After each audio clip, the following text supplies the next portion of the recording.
सावधान। ओम नमः सिद्धेभ्यः। ओम नमः सिद्धेभ्यः। ओम नमः सिद्धेभ्यः। ओम जय जय जय। नमोस्तु नमोस्तु नमोस्तु। नमो अर्यन्ताणं नमो सिद्धाणं नमो ऐर्याणं नमो वज्रायाणं नमो लोये सवसंणं। मंगलम भगवान वीरो मंगलम गौतमो गणी मंगलम कुंद कुंदार्यो जैन धर्मोस्तु मंगलम सर्वमंगलम मांगल्यम सर्वकल्याणकारकम प्रदानं सर्वधर्माणां जैनं जयतु शासनं जैनं जयतु शासनम्। अरिहंत देव वंदे गुरुवंदेन गणनान् व्यरायो धम्मदया मे वंदे कम्मक कारणं शुद्धम। बोले जिनवाणी मात की जय हो। बोले श्रुति मात की जय हो।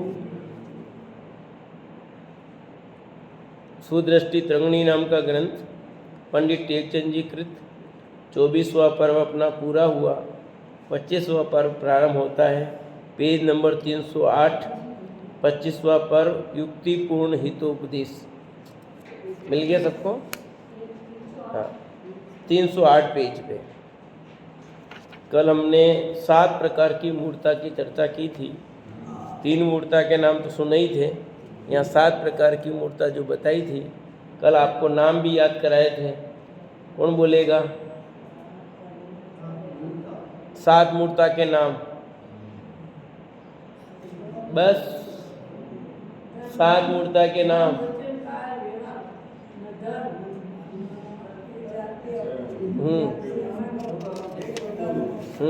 ठीक है। देखो 3 तो काय से संबंधित बताई थी आपको। एक व्यवहार हो गया, 4। 3 आगे के याद थे। जाति मूड, लोक मूड, धर्म मूड, मन मूड, वचन मूड, काय मूड और व्यवहार मूड। ठीक है, ये 7 प्रकार की मूर्ता बताई थी। अब आगे हितोपदेश देते हुए मिथ्या ज्ञान और सम्यक ज्ञान के प्रकाश को दृष्टांत पूर्वक समझाते हैं। उपल वैनिमीच्छिनाणो कय उदय फूण श्याम उर जायो हाटक सम सम्य नाणो तब वैणी जुई विमल तण होई। सम उद्योत कर हो श्याम मिथ्या ज्ञान है। ओ स्वर्ण सम तप आग से उद्योतमय सत ज्ञान है। गातार्थ इस प्रकार है। काष्ठ छाने की अग्नि के समान मिथ्या ज्ञान है। उद्योत करके पुनः श्याम शरीर को धारण कर लेता है। सम्यक ज्ञान सुवर्ण समान है, तप रूपी अग्नि से विशेष प्रभा धारण करता है। देखो मिथ्या ज्ञान और सम्यक ज्ञान में कैसा अंतर बताया है। मिथ्या ज्ञान कैसा है? लकड़ी और कंडे के अग्नि समान बताया है, जबकि सम्यक ज्ञान को सोने के समान बताया है। क्या फर्क है वो बता दिया यहाँ कि अग्नि है, छाना, ये तो जल करके पुनः काले बनते हैं, जबकि सोना सम्यक ज्ञान उसमें निखार आता और मिट्टी झरती है और पीलापन और चमकता है। वही बात यहाँ भावार्थ में और समझाते हैं। अतत्व सरदानी मिथ्या दृष्टि का ज्ञान आत्म स्वभाव और पर रूप जड़ भाव को पृथक पृथक जानने अनुभव करने में असमर्थ है। कि मिथ्या दृष्टि जो जीव है उसका जो ज्ञान है, उस ज्ञान में भी शक्ति ऐसी होने पर भी उस ज्ञान का सही उपयोग नहीं करता, इसलिए कि वो अपना ज्ञान का उपयोग स्व और पर का निर्णय करने में नहीं करता। आत्म स्वभाव और पर रूप जड़ भाव को पृथक पृथक जानने अनुभव करने में असमर्थ है उसका ज्ञान भी। यद्यपि ज्ञान में अनंत शक्ति है, परंतु वर्तमान में मिथ्यात्व का जबरदस्त प्रभाव है। उस मिथ्यात्व के प्रभाव से स्व और पर का निर्णय करने में, स्व पर का जानने में असमर्थ हो रहा है। वो किस कारण? मिथ्यात्व का। छड़ाला में आई दूसरी ढाल में, ऐसे मिथ्या दृग्य ज्ञान चरण वस ब्रह्मत भरत दुख जन्म मरण। ऐसे यथार्थ मिथ्या दर्शन, मिथ्या ज्ञान, मिथ्या चारित्र के वशीभूत होकर जीव जन्म मरण के दुख उठा रहा है। तो मिथ्यात्व क्या है? स्व पर का निर्णय नहीं करना, क्योंकि मिथ्यात्व का जबरदस्त प्रभाव ऐसा हो रहा है कि वो स्व और पर का निर्णय ही कर पा रहा है। जैसे शराब के नशे में आदमी होता है, उसको पता नहीं रहता क्या करना है क्या नहीं करना। सर्वप्रथम तो इस ज्ञान का प्रकाश किंचित ही होता है। उसके फल में एक भव देवादि के सुख प्राप्त करने के बाद उस देवादि भव में भोग विलास आदि चित्त होने के कारण आर्त रोध रूप परिणमन कर संक्लेशता के फल से एकेंद्रिय आदि होकर संसार में भ्रमण करता है। कदाचित थोड़ा बहुत पुण्य किया, देवगति में चले गए, देवों का भोग होगा, फिर वही आर्त रोध परिणाम करके एकेंद्रिय उत्पन्न हो जाता है। छड़ाला की पहली डाल अपन ने चारों गतियों के दुख का वर्णन पढ़ा कि नहीं पढ़ा? और लास्ट में क्या लिखा? सम्यक दर्शन बिन दुख पाए, जो विमानवासी हूँ थाए, पर सम्यक दर्शन बिन, सम्यक दर्शन के बिना, हाँ, कि कदाचित विमानवास देव भी हुआ, सम्यक दर्शन के बिना दुख पाए। और अंत में क्या हुआ? ते चेथा वर्तन धरे, यो परिवर्तन पूरे करे। फिर लास्ट में आ गया केंद्रीय में कि देवगति में गया, जो लिखा ना, देवगति में भी गया, एक भव देवादि के सुख प्राप्त कर लिए उसने, पर हुआ क्या? वहां भी सम्यक्त की प्राप्ति का उपाय नहीं किया। देवगति में भी अवसर था नहीं था सम्यक्त की प्राप्ति का? खूब अवसर था वहां तो, क्योंकि साक्षात तीर्थंकर भगवान के समूह शरण में हमेशा जा सकता है।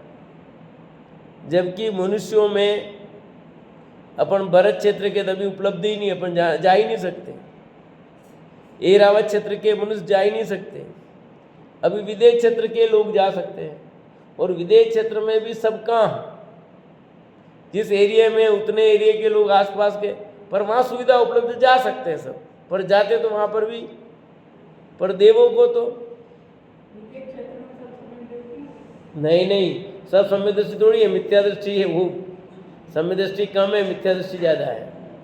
विदेश क्षेत्र में सब सम्य दृष्टि नहीं है, तो फिर संख्या गलत बड़ हो जाएगी। फिर तो इतने सब संख्या लिखी हुई है, चौथे गुण स्थान की संख्या इतनी पढ़ी है अपन ने। हाँ, इसी में वही कह रहा हूँ, चौथे में इतने, पांचवें गुण स्थान में इतने, छठे में इतने, सातवें में इतने, सब संख्या फिक्स है। इसलिए विदेश क्षेत्र में सब जीव सम्यक दृष्टि होते ऐसा नहीं है, खूब मिथ्या दृष्टि वहाँ पर परिणामों की मंदता है। वहाँ धर्म का वातावरण अच्छा है, क्योंकि तीर्थंकर साक्षात मौजूद है। हाँ, वहाँ लोगों को अपने जैसा भारी दुख नहीं है। दुख तो है, पर अपने जैसे दुख नहीं। यहाँ जैसा चतुर्थ काल वर्तन हो रहा था वैसे वहाँ पर है, पर अपन ने यहाँ भी चौथा काल तो देखा नहीं ना। देखा होगा पर अभी अपने ख्याल में नहीं है ना सीधा। इसलिए कि कैसा है, तो मिथ्या दृष्टि जीव निर्णय नहीं कर पा रहा है, क्योंकि मिथ्यात्व का जबरदस्त प्रकोप है। आर्त रोध रूप परिणमन कर संक्लेशता के फल से एकेंद्रिय आदि होकर संसार भ्रमण करता है। कि भले किसी के लिए, पर वही आर्त रोध के परिणाम चलते रहते हैं और फिर एकेंद्रिय आदि में उत्पन्न हो जाता है।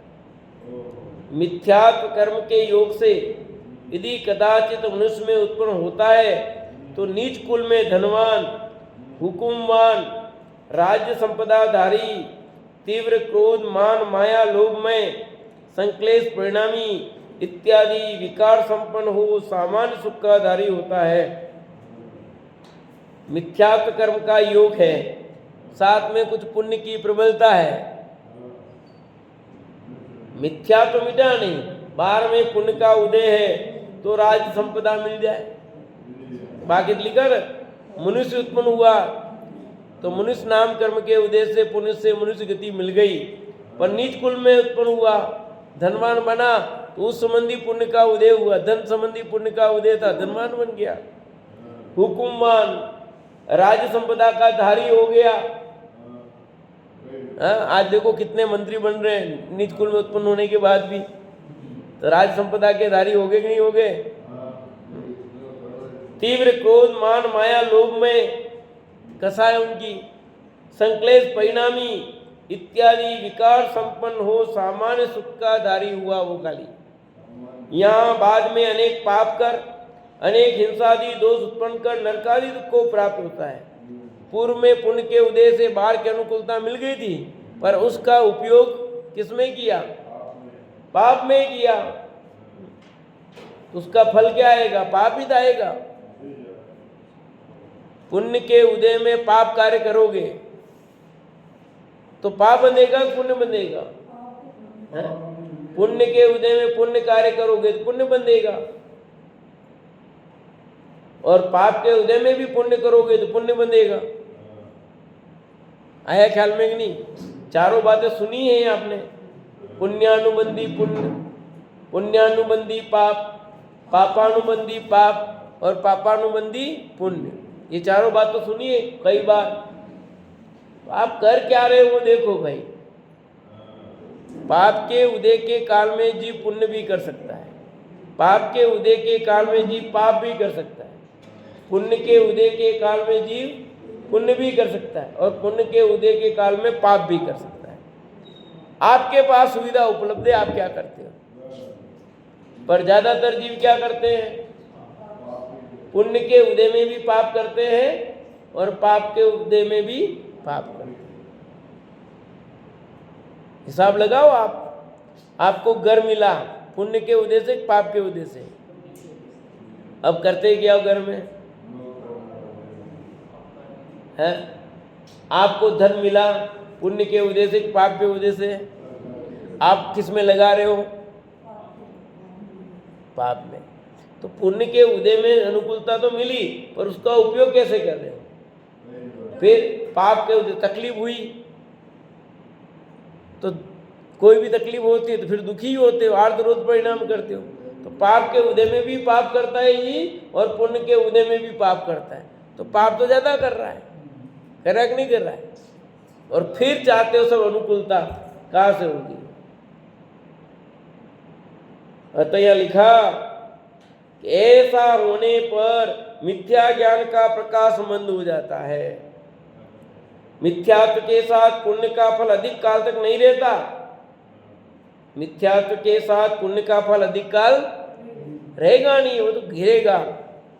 यहाँ थोड़ा सा ऐसा होने पर मिथ्या ज्ञान का प्रकाश मंद हो जाता है, जो लिखा है यहाँ बाद में अनेक पाप कर अनेक हिंसा आदि का दोष उत्पन्न कर नरकादि दुख को प्राप्त होता है। ऐसा होने पर मिथ्या ज्ञान का प्रकाश मंद हो जाता है। मिथ्या ज्ञान ये थोड़ा सा गड़बड़ लग रहा है। मिथ्या ज्ञान का प्रकाश मंद, मिथ्या ज्ञान का प्रबल, हाँ तो मिथ्या ज्ञान प्रकाश मंद हो जाएगा तो फिर सम्यक्त की बात बनेगी। यह थोड़ा सा है, यहाँ तो आगे क्लियर है, मिथ्यात्व के साथ पुण्य का फल अधिक काल तक नहीं रहता है।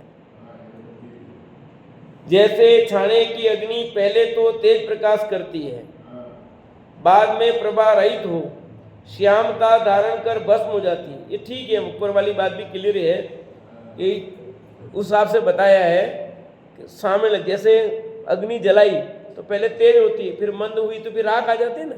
तो ऐसे पुण्य के प्रभाव से अनुकूलता में वो मिथ्या ज्ञान थोड़ा सा कम दिखाई देता है, पर मिथ्या ज्ञान हटा नहीं, मिथ्या ज्ञान हटा तो है नहीं, पर इसलिए मिथ्या के साथ पुण्य का फल अधिक काल टिकने वाला नहीं। वो पुण्य के उदय में मिथ्या ज्ञान हल्का दिखाई दे रहा है उसको, पर हुआ नहीं है कुछ ऐसा। जैसे ना ट्यूबलाइट, इसके ऊपर कुछ आ जाए तो मंद प्रकाश दिखता है, पर हुआ कहाँ है, उस अपेक्षा से। जैसे छाने की अग्नि पहले तो तेज प्रकाश करती है, बाद में प्रभा रहित हो श्यामता धारण कर भस्म हो जाती है, उसी प्रकार मिथ्या ज्ञान जानना। यह मिथ्या ज्ञान अंधे के ज्ञान समान है। मिथ्या ज्ञान कैसा? अंधे के ज्ञान समान। क्यों? जैसे यद्यपि अंधा अनुमान के बल पर गमन करता है, तथापि उसे मार्ग की यथावत शुभ अशुभता भाषित नहीं होती, उसी प्रकार मिथ्या ज्ञान से शुद्ध यथार्थ मार्ग भाषित नहीं होता। जैसे अंधा व्यक्ति है, गमन करता है, पर किसके आधार पे करता है? लकड़ी या जो भी सहारा लेकर दूसरे से चलता है अनुमान से, पर उसको यथार्थ पता है रास्ता यही है क्या? हाँ, वो दूसरों के किसी के बल पे चल रहा है, चाहे लकड़ी का सहारा हो, दूसरा कोई ले जाए, पर स्वयं को पता नहीं कि कन्फर्म मैं सही जा रहा हूं। दूसरों के आधार से कन्फर्म करता है, पर खुद के आधार से नहीं होता है।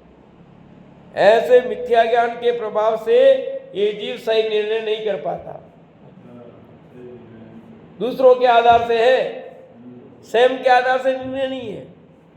अभी भी सम्यक ज्ञान है, दूसरे कह रहे हैं हाँ ये सही है, ये सही है, और यही हो रहा है। अभी भी जो लोग जैन कुल में उत्पन्न हुए हैं, जिन धर्म की बात सुंदर मन रहे, परंतु लोग दूसरे जैसा कह रहे वैसा मान रहे, सही निर्णय नहीं कर पा रहे। क्यों? मिथ्या ज्ञान का प्रभाव है जबरदस्त।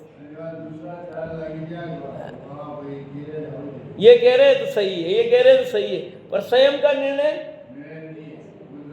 कि कौन सी बात सच्ची है, ये जिनवाणी में जो बात आई है कौन सी सच्ची है और नहीं है। और इतने वक्ता है, इतने विद्वान है, इतने आचार्य है, सब एजुके, पर कौन सी बात प्रमाणिक है वो निर्णय नहीं कर पाता है। स्वयं स्टडी करता नहीं, वो स्टडी करता है तो पक्ष व्यामों से वह भी गड़बड़ करता है। निर्णय नहीं है कि क्या बात सच्ची है और क्या नहीं है, हमें किधर जाना और किधर नहीं जाना निर्णय नहीं हो पा रहा अभी तक भी। सच्चे देव, सच्चे साथ, सच्चे गुरु का निर्णय नहीं कर पा रहे। कर पा रहे हैं?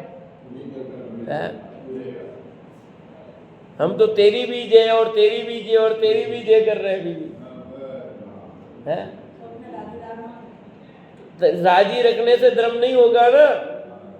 यदि तुझे धर्म करना है, सुखी होना है, तो राजी का चक्कर बंद करना पड़ेगा।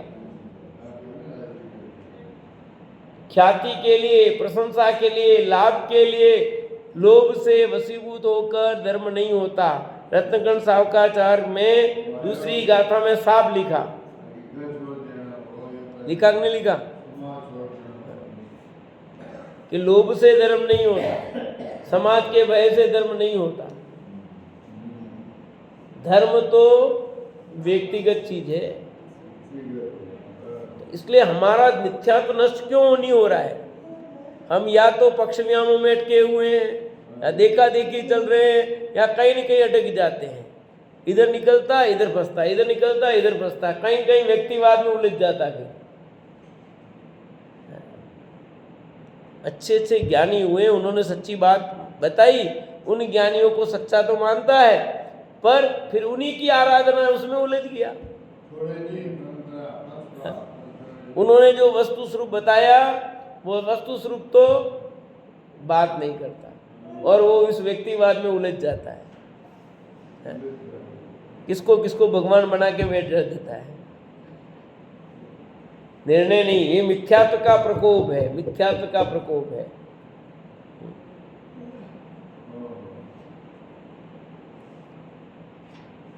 शंकाकार ने प्रश्न किया यहाँ, यदि मिथ्या ज्ञानी धर्मात्मा के यथावत पुण्य पाप का मार्ग भाषित नहीं होता है, तो वे नव देवकादि पर्यंत देवगति में कैसे जाते हैं?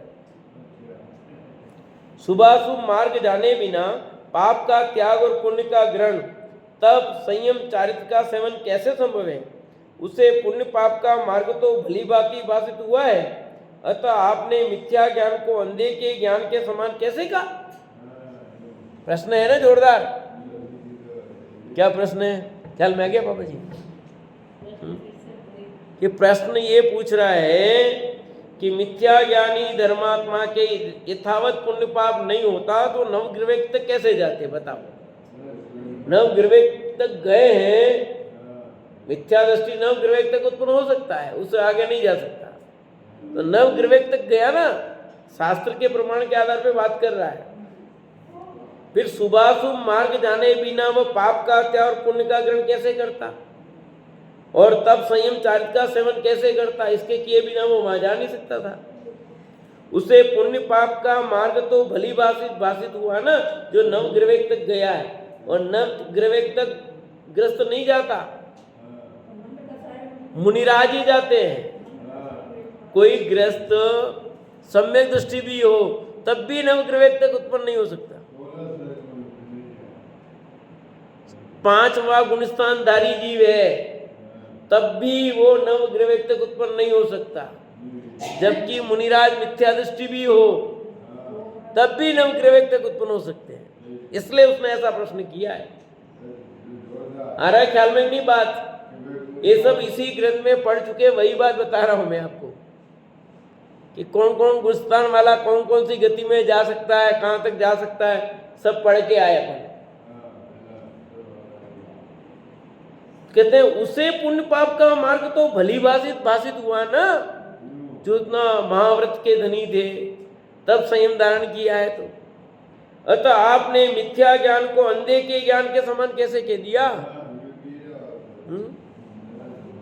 मिथ्या दृष्टि मानने को तैयार है पर उसको अंधे के समान कह दिया, ये जरा चुभ रहा है। तो उसका समाधान करते अब यहां।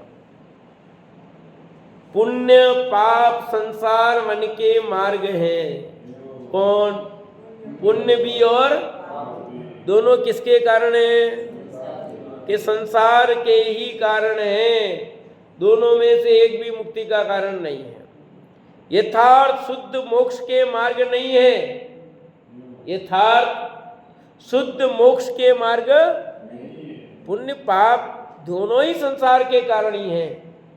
पुण्य को कहा कहीं तो वो स्वर्ग मोक्ष का कारण का परंपरा से कह दिया, कहीं भक्ति आदि पुण्य को, परंतु लिखा इसलिए शुद्ध मोक्ष के मार्ग नहीं। पाप तो है ही नहीं, पर पुण्य भी मोक्ष का कारण नहीं है भैया, शुद्ध मोक्ष का कारण नहीं है।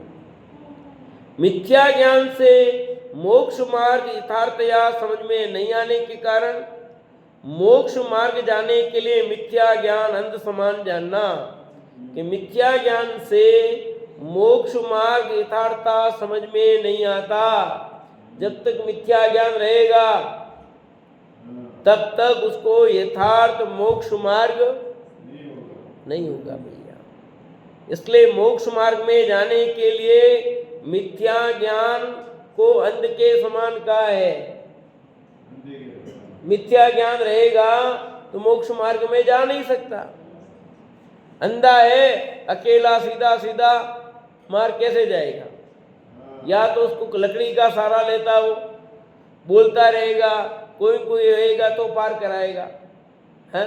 अभी आंख बंद करके आप चलो ऐसा करो मेरे घर जाओ,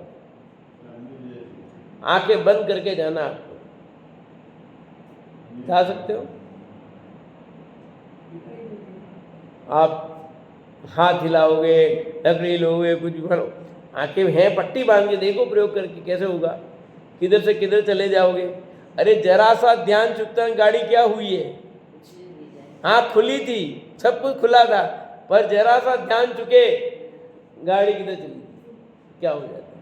तो फिर ऐसे मिथ्या ज्ञान के यही हाल है। मिथ्या ज्ञान है, जरा सा भी हो पर वो हानिकारक है। जैसे आग की छोटी सी चिंगारी भी हो, उसमें कितनी बड़ी ताकत है। रुई के गोदाम में एक छोटी सी चिंगारी रखी, क्या होगा बताओ? उस छोटी सी चिंगारी में कितना विशाल आग का रूप धारण करने की सामर्थ्य है। बस यही है, मिथ्यात्व का अंश भी हो रहा है। टोडरमल साहब ने मोक्ष मार्ग प्रकाश में साफ साफ लिखा कि मिथ्यात्व का अंश भी बुरा है। क्यों बुरा कहा उन्होंने? क्यों बुरा कहा? बोलो बाबा जी। मिथ्यात्व का अंश बुरा क्यों कहा? अंश ही है, बुरा क्यों कहा उसको?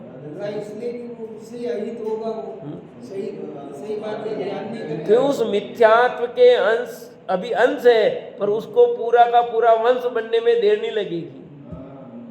वो अभी अंश है ना, वो अंश पूरा पहाड़ बन सकता है, पूरा वट वृक्ष बन सकता है, इतनी ताकत है।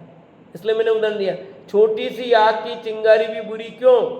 कि उस आग की छोटी सी चिंगारी में पूरा रुई का गोदाम जला देगी, विशाल आग का रूप धारण करने की सामर्थ्य है। इसलिए माचिस की एक छोटी तुल्ली वहां मत रखो भैया, कितना ध्यान रखना पड़ता है। तो मिथ्यात्व का अंश रह गया है तो वापस कितना बड़ा बन जाता वापस। अभी कम हुआ, कितनी बार आपका गृहीत मिथ्यात्व गया कि नहीं गया बताओ? और अगृहीत मिथ्यात्व भी कितना ढीला पड़ा, पर वापस आकर के गति परिवर्तन होती है और फिर कहीं कहीं चक्कर में आ जाते हो।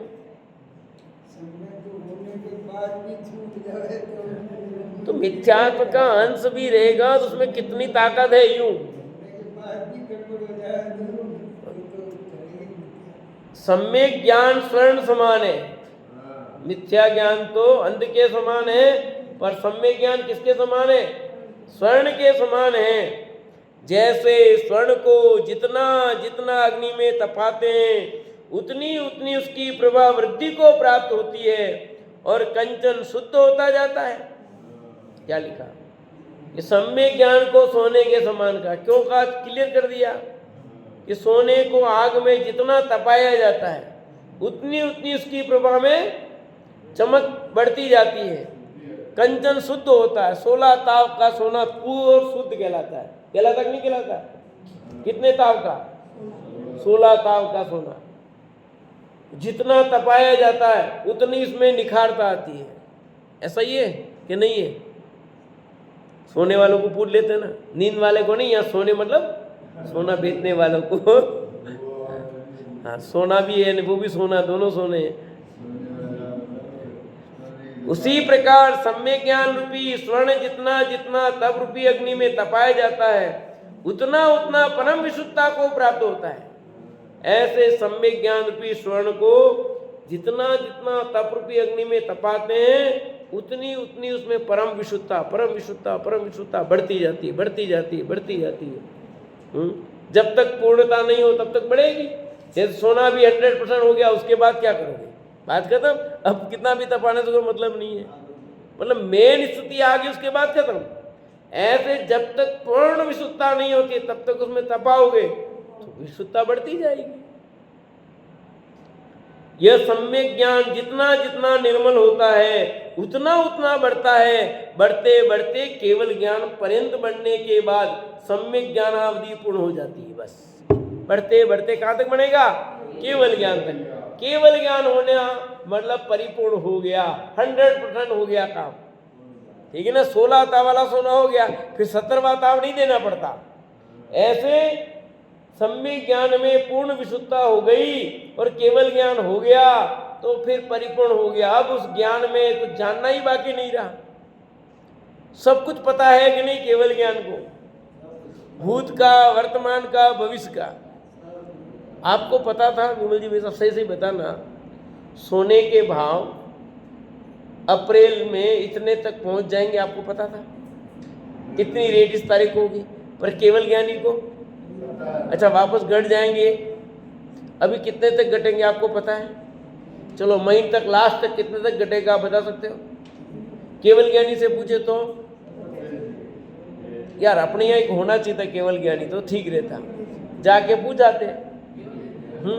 भाव घट, अपने हिसाब से सोना खरीदते और बेचते, है कि नहीं?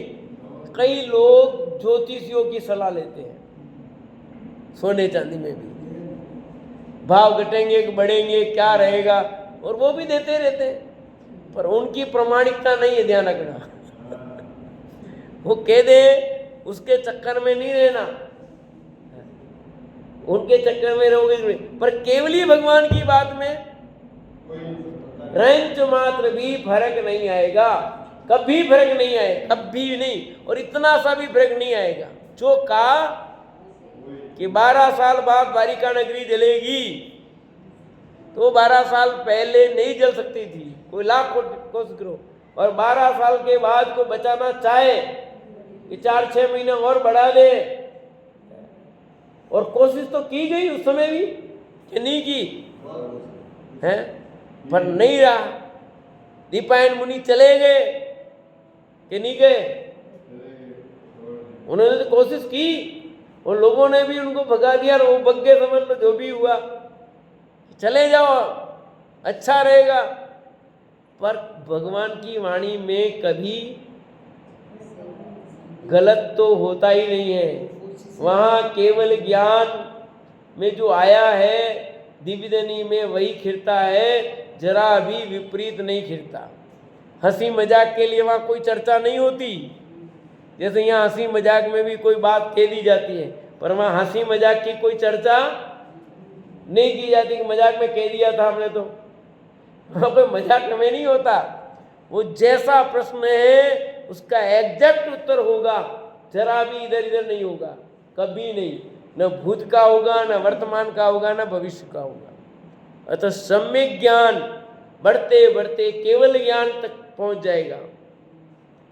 केवल ज्ञान में ज्ञान की मर्यादा पूर्ण होती है। किसकी मर्यादा? ज्ञान की मर्यादा पूर्ण होगी, पूर्ण हो गया ज्ञान, इसके बाद वह सदा रहता है। और केवल ज्ञान हो गया, उतना का उतना ज्ञान सदा अनंत काल तक रहेगा। अब कम होगा, बढ़ेगा, ऐसा होगा है कि केवल ज्ञान होने के बाद उसमें कभी कम पना या ज्यादा पना नहीं होता। होगा कि नहीं होगा, सोच समझ के देना, फिर नहीं होगा पक्का, बदल तो नहीं जाओगे। अच्छा, केवल ज्ञानी ने, ये मोबाइल नहीं थे तो केवल ज्ञानी को मोबाइल देखे विमल जी के साथ, तो ज्ञान बढ़ा कि नहीं बढ़ा? अब उनके इतने मोबाइल आ गए, फिर इतने और बढ़ेंगे करेंगे, तो उनका ज्ञान बढ़ेगा कि नहीं बढ़ेगा? हाँ, नहीं बढ़ेगा। कैसे नहीं बढ़ेगा बताओ, सिद्ध करो। आप कौन, जिससे पूछो वो बोलेगा। अरे विमल जी ने पूछो, अब आपने भी पूछूंगा। अब क्या ज्ञान था उनको? मोबाइल का ज्ञान था उनके ज्ञान में। मोबाइल तुम्हें नहीं दिखे क्या? उनको तो दिख रहे थे ना मोबाइल, उनको तो भूत का, वर्तमान का, भविष्य का। तुम्हारे यहाँ पर ये मंदिर नहीं बना तो भी उनको पता नहीं था कि मंदिर ऐसे बनेगा, ऐसा बनेगा, ये रहेगा, उनको पता था कि नहीं पता था? उनके ज्ञान में तो झलक रहा था ना, ये मान स्तंभ यहाँ बनेगा, उनके ज्ञान में नहीं झलका। ऊपर युगमंदिर स्वामी की भगवान की मूर्ति विराजमान होगी, उनके ज्ञान में नहीं झलक रहा है।